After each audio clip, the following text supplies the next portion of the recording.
Hi all, welcome to my channel. This is Solitude Garden, right? This is not really my home garden, but this is a garden that I created for a friend. She wanted to be self-sufficient. She always see me planted in my backyard, side yard, front yard, so she wanted a garden too, and I've created one for her. And if you look in this garden, you'll see different vegetable growing. We have callaloo, pak choy. These are some. Let me show them what we have. We have celery, right? And we have some things growing in here that we didn't plant. For instance, this pumpkin. I mean, yes, it's gonna get the garden grow all crowded, but I never refuse a gift from Mother Nature. Never. So what I will do with this pumpkin is reroot it, but I have to reap these produce first. Especially these two pak choy that is next to it. So I will reroot this, and no doubt I'll get some very big juicy pumpkin from this plant. We have here some purple carrot, scotch bonnet pepper, purple cabbage. This cabbage is about to start folding. More peppers, tomatoes,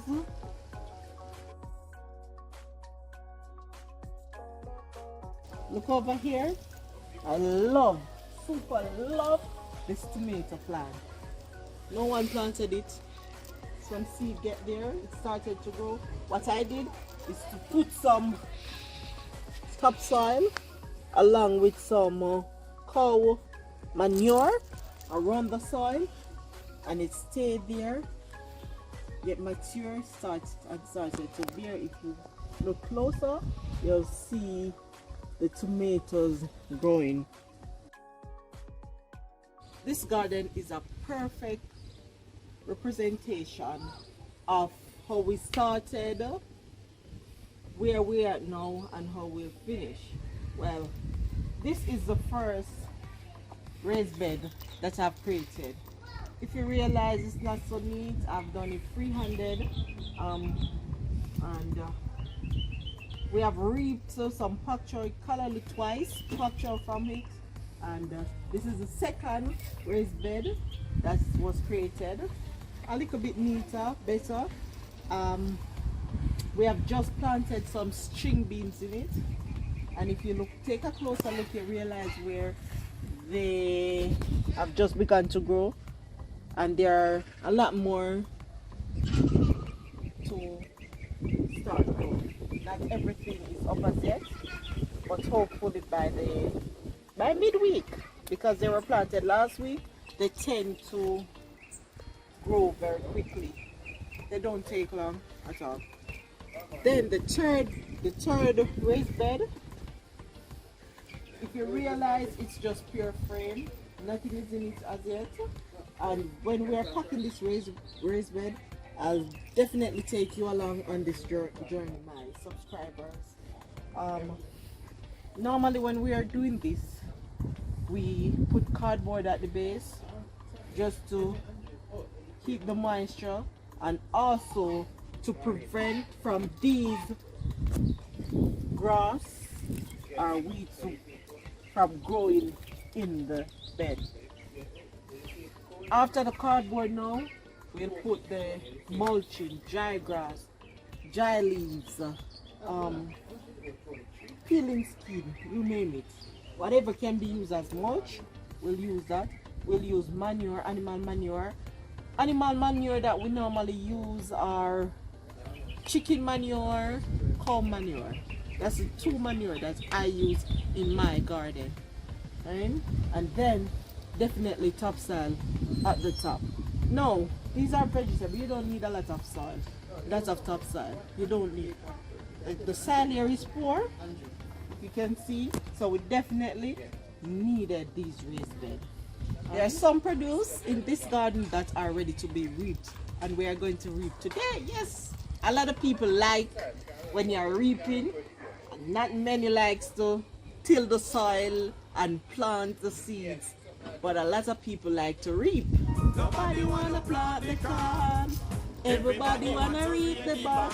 I'm not a singer, but I'll do what I do best, garden. Alright? So we have some callaloo. As I said before, we have harvested callaloo from this bed twice. And I'm going to harvest some today as well. The thing with these callaloo, and zoom in closer, they always have some bugs on it. They attract a lot of pests. Worm, bug, no worm thankfully, but we have pests. And one thing to look out for when you're purchasing callaloo from the market, if the leaves are too clean, you don't have any bite marks, beware, because sometimes they use a lot of chemicals on these plants because they attract a lot of worm and pests. And you don't want to be purchasing something to consume that are full of chemical. So definitely you can see that these callaloos have no chemical on them. I like a natural plants. I like to use no chemical if I don't have to. And there are some natural products you can mix and spray on the plants, and they'll definitely keep the pests away. Tune in for more, and I'll definitely do another video on that someday. But for now, we're just reaping, right? I'll show you how I reap callaloo. So when I'm reaping the callaloo, I don't normally cut everything down. I cut about midway and leave these limbs to spring up, so I can get callaloo from them every single week. I normally take off these quail leaves. I don't mind everything looking green and fresh, but that's how it is. So if you look at this one, you'll realize that this was already reaped before, right? You see these. So when I was reaping, I left these lower limb and they produce more, and I can get more. So I'm leaving some more further down, cut right above this one. Definitely, from my first harvest, I've been reaping callaloo every week from this garden. It's not a lot, but I'm definitely getting a lot from it. So if I can get callaloo every week for my home purpose, I don't need to buy any or purchase any from the market. That's a win-win. So there's another thing that my good friend can cross off her market list. She said she normally buy them cut up, so it's a bit more when they have to cut them up for you. About close to 500 Jamaican dollar. No, she can cross off that off her list. Right?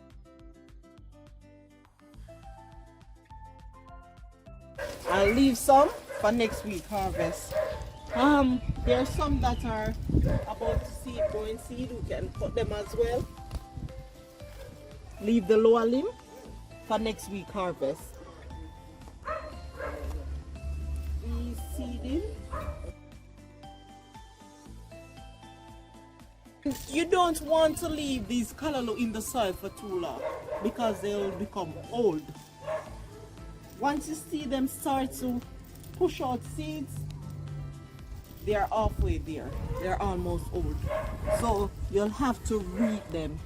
Don't leave them for too long. It's best to cut them short and have them spring more and you reap every week than to leave them in the soil. What I can do for this one now, you realize it starts to push out some leaf. Not leaf, these are seeds. Right? You just cut them right above. I'll cut this one right above this thing. Because of course we don't want a lot. Family is not a very large family. But of course, what we can't keep for ourselves, we share with the neighbors. This is Jamaica, we share. We believe in sharing. Now we are beginning for the pak choy. Alright, the pak choy is a bit different from the callaloo. No, you cannot cut off and leave to spring back. Well, definitely, I've seen it spring back already and bring forth more vegetables. But I normally just cut them right out.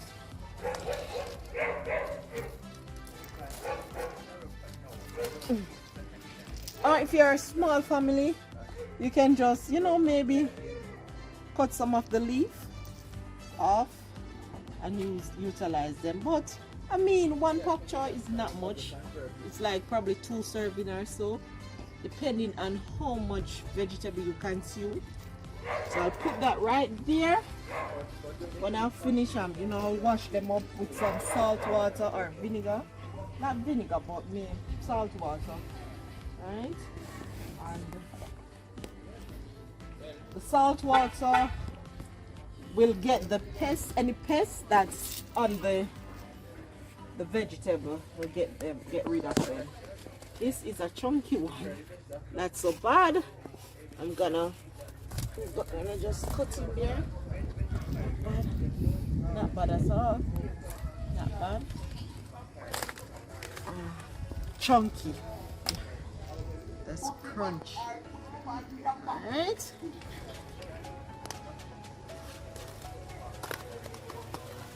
Well, this one is smaller. It's not. Pak choy. Whenever I sow seeds for pak choy, have them in the nursery. They normally take about 2 to 3 days to germinate. So this is my quickest crop, pak choy. Pak choy, I normally just harvest them. I give them away, I consume them every week, every other day. I'll eat this vegetable. The pak choy, they takes about 3 weeks. And sometimes you want to get them a bit bigger, but you have to be very careful. You cannot leave them in the soil for too long.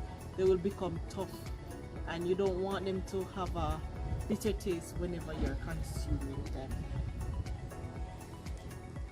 Alright, so this, what you'll find in your garden if you use a lot of compost, you'll find things growing that you didn't plant.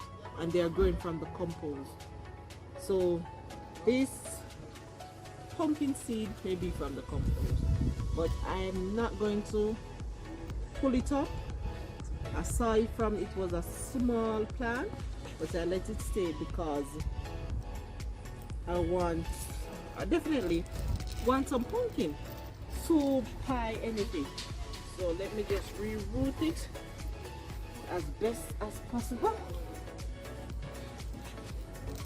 Pumpkin, they run all over the place, so definitely just have to reroot it and let it run.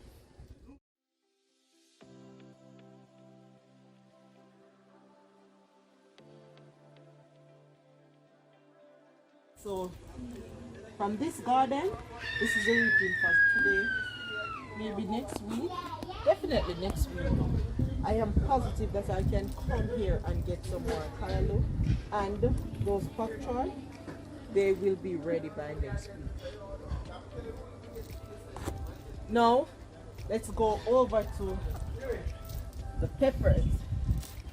Alright, so I will not reap anything from this pepper tree. As you see, it's loaded with pepper, but they're not fully matured. Oops, that one fell. Nothing goes to waste in my garden. Definitely gonna put this in the kitchen. But on this one, you have some mature pepper.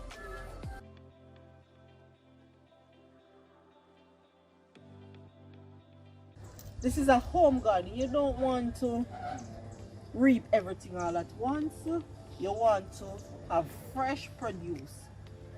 But whatever you see is ready, you can just have them in your kitchen, use them, and you come again. Or if you want to share with the neighbors, your friends, whoever you want to share with.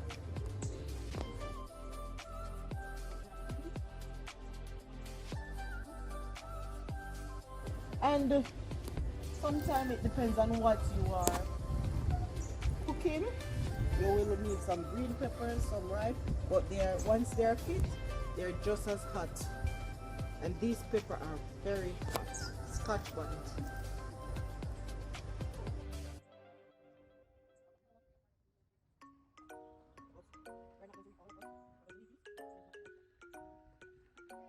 As I said, the aim of this garden is to cross things off your market list. So, 2 things for sure. We have crossed 3 things so far. We have crossed from the market list are callaloo, pak choy, pepper.